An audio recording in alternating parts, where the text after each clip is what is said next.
Greetings, wanderers! Going to Europe for the first time? That's awesome!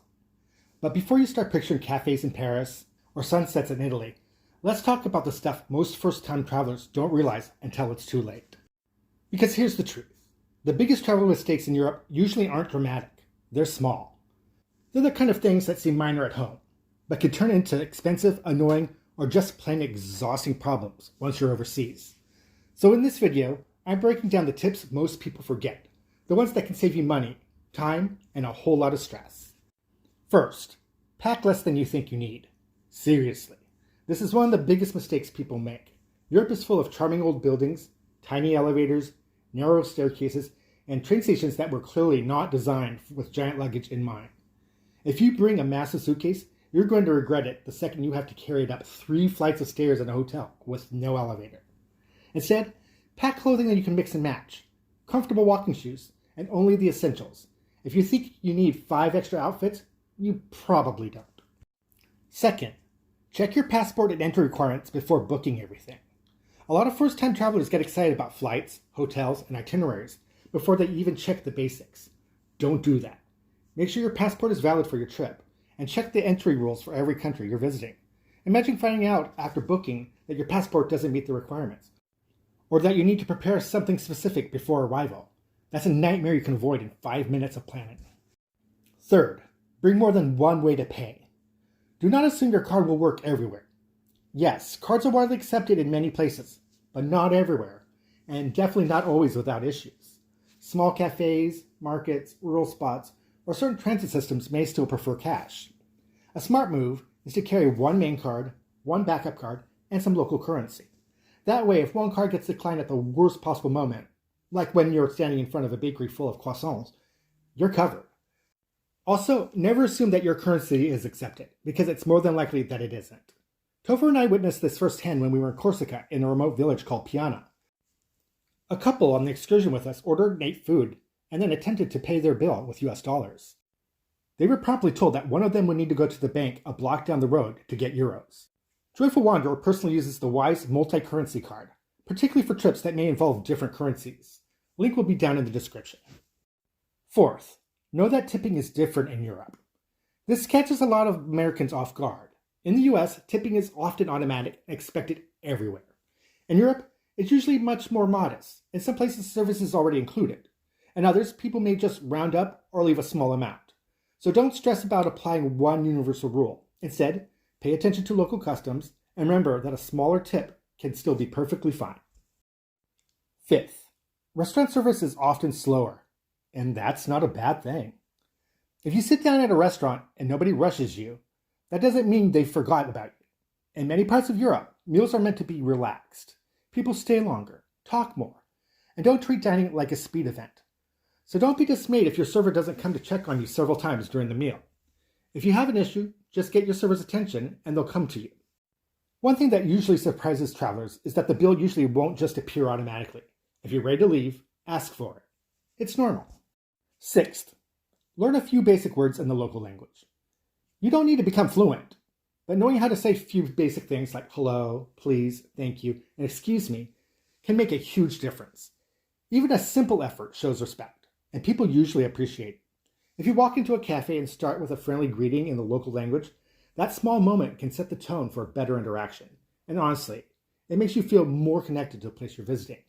We tell our clients that before you begin any interaction with anybody, say hello, and don't forget your please and thank yous. Seventh, keep an eye on your belongings in crowded places. Europe is not unsafe by default, but pickpockets are a real thing in tourist-heavy areas, train stations, and busy public spaces. Don't make yourself an easy target. Use a bag that zips shut, keep your phone secure, and never leave your wallet hanging out of your pocket. It's probably best if you don't put anything in your back pocket. If you're taking photos in a crowd, hold your bag close and stay aware of your surroundings. A little caution goes a long way. Eighth, don't assume your hotel will work exactly like home. European hotels can be wonderful, but they may have quirks. Rooms might be smaller. Bathrooms might be more compact. The bed setup could be different. You might even get an old-fashioned key or shower that requires a little figuring out. None of that means the hotel is bad. It just means you should expect some differences. The key is to stay flexible and not let a few quirks ruin your mood.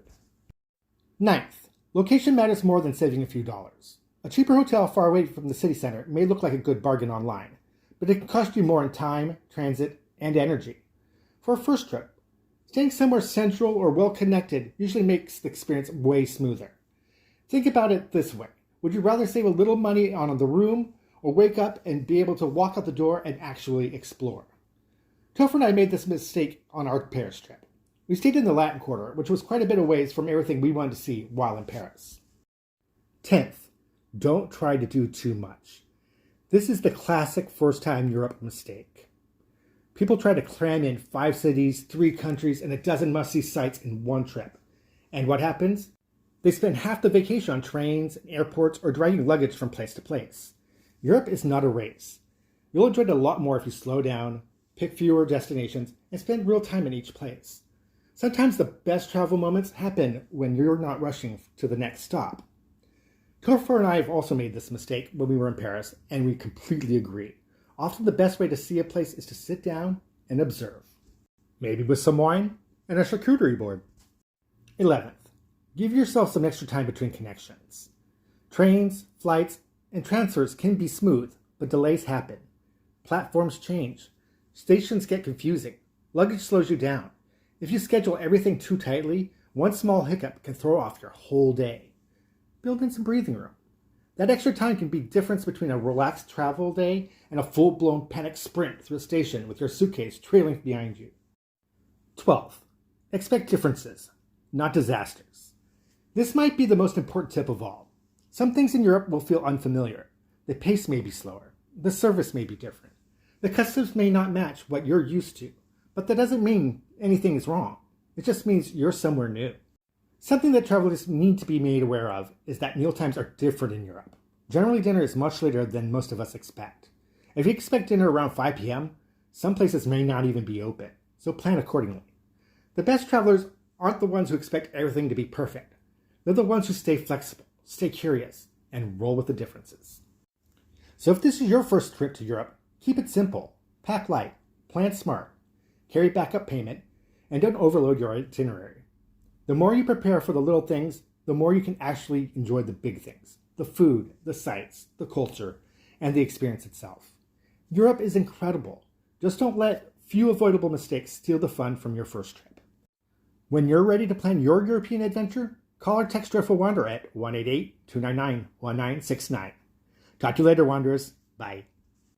Thanks for watching this video, Wanderers. If you like what you see, please click like and subscribe, and click that bell icon to be notified when we release new content. If you want to help us out even further, share this video or leave a comment. Thanks. You can also find us on Facebook, TikTok, Instagram, and Blue Sky. Just look for this logo. Hope to see you there. If you're thinking about going on your own adventures, give us a call or text us at 1-888-299-1969. And if you've made it this far, why not check out these other videos? Thanks again for watching. Talk to you soon. Bye.